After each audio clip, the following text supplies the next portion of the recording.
So hello guys, स्वागत है आप सभी का एक बार फिर से मेरे इस चैनल सुपर नर्ड में। तो जैसा कि हम लोग सभी जानते ही हैं कि डिफरेंट एनिमे यूनिवर्सेस के अंदर हमें डिफरेंट किस्म के कैरेक्टर्स देखने को मिले हैं, जहाँ कुछ कैरेक्टर्स बहुत ही ज़्यादा ओपी होते हैं। कुछ कैरेक्टर्स की पावर्स एंड एबिलिटीज़ उन्हें बहुत ही ज़्यादा स्टूपिडली ओवरपावर्ड बना देती हैं। लेकिन इन्हीं सब के बीच में हमने काफ़ी सारे डिफरेंट एनिमे यूनिवर्सेस के अंदर ऐसे कैरेक्टर्स भी देखे हैं जिनका साइज़ बहुत ज़्यादा होता है। अब सुनने में ये ऑड भले ही लगे, लेकिन ऐसे काफ़ी सारे कैरेक्टर्स एनिमे यूनिवर्सेस में, डिफरेंट एनिमे यूनिवर्सेस में एग्जिस्ट करते हैं, जिनकी साइज़ को अगर हम लोग जो है कह सकते हो कि कंपेयर करें तो वो बहुत ही ज़्यादा कह सकते हो कि वास्ट निकल के आता है। जहाँ कुछ कैरेक्टर्स ऐसे भी हैं जिनका साइज़ जो है प्लैनेट्स और गैलेक्सीज़ के कंपैरिजन में भी ज़्यादा है। और इसीलिए आज की इस वीडियो में मैं बात करने वाला हूँ टॉप 10 बिगेस्ट एनिमे कैरेक्टर्स की। अब यहाँ मैं कैरेक्टर्स को जो है कह सकते हो कि उनके लेंथ के हिसाब से जो वो हमें कितने ज़्यादा बड़े देखने को मिले उस हिसाब से रैंक करने वाला हूँ। और ज़रूरी नहीं है कि जो मैंने जिन कैरेक्टर्स को रैंक किया वो एकदम एक्यूरेटली रैंक हो, क्योंकि ऐसे भी काफ़ी सारे कैरेक्टर्स हैं जिनके बारे में मुझे नहीं पता है, जिनके बारे में शायद मैंने जो उतनी ज़्यादा अच्छे से रिसर्च ना की हो, जिसकी वजह से जो है मुझे उन कैरेक्टर्स के बारे में एक्यूरेटली पता ना चला। और ऐसा भी तुम लोग समझ सकते हो कि अगर मैंने किसी कैरेक्टर को नंबर 8 पोजीशन पर रैंक किया है और किसी कैरेक्टर को नंबर 7 पोजीशन पर रैंक किया है, तो इन दोनों कैरेक्टर्स के बीच में भी कुछ ऐसे कैरेक्टर्स हो सकते हैं जिनका लेंथ या कहो कि जिनका जो साइज़ कंपेरिजन है वो इन दोनों के बीच में कहीं पे आए। तो ऑब्वियसली लिस्ट एक्यूरेट तो नहीं है, लेकिन मैंने ट्राई किया है कि मैं लिस्ट को हद से ज़्यादा एक्यूरेट रख सकूं। So without wasting any more time चलिए शुरू कर लेते हैं आज के इस अमेजिंग वीडियो को। नंबर 10, देकाबुत्सु। तो देकाबुत्सु बेसिकली जो है गुरेन लगान एनीमे या तो कहो गुरेन लगान यूनिवर्स का पार्ट निकल के आता है, जहाँ ये एक ह्यूज डायगन है और ये हमें साइज़ के मामले में जो है फार लार्जर देखने को मिला था डाइक गुरेन के कंपैरिजन में। अब बेसिकली ये स्पाइरल किंग के बैटल में डिस्ट्रॉय तो हो जाता है, बट आगे चल के न्यू गवर्नमेंट इसे दोबारा से रीबिल्ड करती है as into a parliament tower. तो बेसिकली डेकाबुत्सु एक डायगन तो था, लेकिन गुरेन लगान यूनिवर्स के अंदर ये one of the most biggest या कह सकते हैं one of the most largest characters में से एक था, और इसीलिए मैंने जो है इस कैरेक्टर को इस लिस्ट में इंक्लूड किया है। नंबर 9, जुनेशा। सो बेसिकली जुनेशा जो है वन पीस एनीमे का पार्ट है, वन पीस यूनिवर्स का पार्ट है। और तुम में से बहुत से लोग जानते ही होंगे कि वन पीस के अंदर हमें काफ़ी सारे ह्यूज और काफ़ी सारे लार्ज कैरेक्टर्स देखने को मिले हैं, एंड जुनेशा इज़ वन ऑफ देम। जुनेशा बेसिकली एक नाइटामी नोरिडा एलिफेंट के तौर पर हमें देखने को मिला था, where he wanders the new world. और ये इतना ज़्यादा ह्यूज था कि ये इंटायर जाओ के आइलैंड को जो है अपने बैक पे कैरी करता था। तो अगर कोई कैरेक्टर जो है इंटायर आइलैंड को अपने बैक पे कैरी करता हो, तो इस चीज़ का तुम अंदाज़ा लगा ही सकते हो कि वो कैरेक्टर भले खुद कितना ज़्यादा जो है कह सकते हो कि ह्यूज होगा, कितना ज़्यादा लार्ज होगा। और इसी वजह से जुनेशा जो है इस लिस्ट में मौजूद है, क्योंकि ये भी एनीमे के one of the largest, one of the biggest characters में से एक निकल के आता है। Number 8, Florian triangle. So basically Florian triangle भी वन पीस एनीमे का ही पार्ट है, जहाँ वन पीस एनीमे के अंदर हम इसे जो है जोन ऑफ डेवनिक ट्रायंगल के नाम से भी जानते हैं।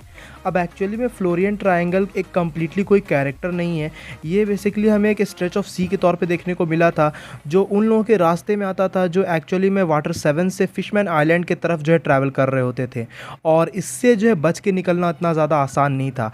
अब क्योंकि ये एक स्ट्रेच ऑफ सी है, तो इसे कैरेक्टर्स के लिस्ट में इंक्लूड करना उतना ज़्यादा सही नहीं होगा, लेकिन कुछ लोग जो है ये भी मानते हैं कि फ्लोरियन ट्रायंगल एक्चुअली में एक एंटिटी है, एक लिविंग एंटिटी है। सो बेसिकली ये पूरे तरीके से जो है काफ़ी ज़्यादा थिक फॉग से कवर्ड रहता है, और ये इतना ज़्यादा थिक फॉग से कवर्ड रहता है कि ये लिटरली जो है इंटायर सनलाइट को ही अपने ऊपर नहीं पड़ने देता है, पूरे सनलाइट को ही ब्लॉक कर देता है, जिसकी वजह से तुम अंदाज़ा लगा सकते हो कि ये जो फ्लोरियन ट्रायंगल है ये सच में कितना ज़्यादा लार्ज, कितना ज़्यादा ह्यूज होगा साइज़ कंपैरिजन के मामले में। सो इसीलिए ये इस लिस्ट में जो है जुनेशा और डेकाबुत्सु जैसे कैरेक्टर्स के ऊपर है। Number 7, Cosmos mammoth. तो बेसिकली कॉस्मोस मैमथ जो है टोरिको एनीमे या कहो टोरिको यूनिवर्स का पार्ट है। अब बेसिकली कॉस्मोस मैमथ जो है एक स्पेस बीस्ट है, जिसे जो है मैसिव हर्ड के तौर पे जो है फाउंड किया जाता है, और इसी की वजह से नेबुलस की फॉर्मेशन भी होती है। अब अगर देखा जाए तो कॉस्मोस मैमथ के नाम से तुम समझ सकते हो कि ये काफ़ी ज़्यादा मैसिव मैमथ है जो स्पेस में ट्रैवल करता है, या कहो कि स्पेस में रहता है, और इसका साइज़ जो है कह सकते हो कि मैसिवली सन के बराबर है या सन से भी ज़्यादा हो सकता है। अब ये एक ऐसा कॉस्मिक मैमथ है जिसके पास जो है 4 आइज़, विंग्स, ट्रंक और एक ऐसा जेम मौजूद है जो उसके फॉरहेड पे लगा होता है। अब बेसिकली ये कैरेक्टर भी काफ़ी ज़्यादा ह्यूज है, और ये कैरेक्टर काफ़ी ज़्यादा पावरफुल भी है, और काफ़ी सारे कैरेक्टर्स के साइज़ कंपैरिजन के मामले में ये काफ़ी ज़्यादा ऊपर निकल के आता है। सो यस, कॉस्मोस मैमथ के बारे में तुम में से हो सकता है कुछ लोग नहीं जानते हो, लेकिन ये एक काफ़ी ज़्यादा लार्ज कैरेक्टर है एनीमे यूनिवर्स के अंदर। Number 6, Helios. So basically Helios जो है यूगियो यूनिवर्स का पार्ट है, यूगियो एनीमे का पार्ट है।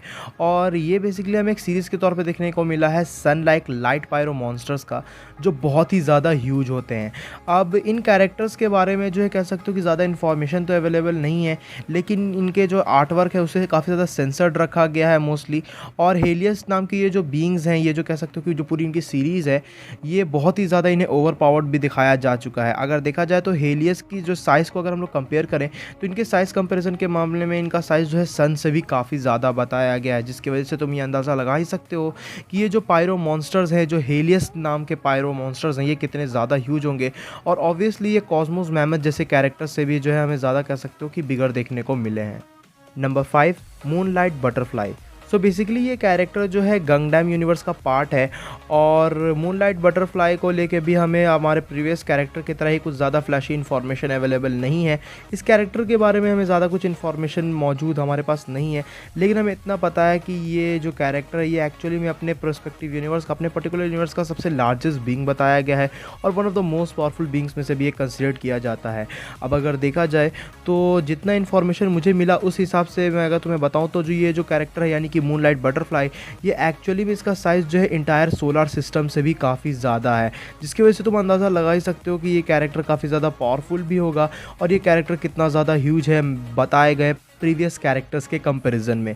तो हाँ, इस कैरेक्टर से रिलेटेड ज़्यादा इन्फॉर्मेशन तो मेरे पास नहीं है, लेकिन हम इतना तो जान चुके हैं कि ये कैरेक्टर जो है हेलियस और कॉस्मोस मैमथ जैसे प्रीवियस कैरेक्टर से ज़्यादा ह्यूज है।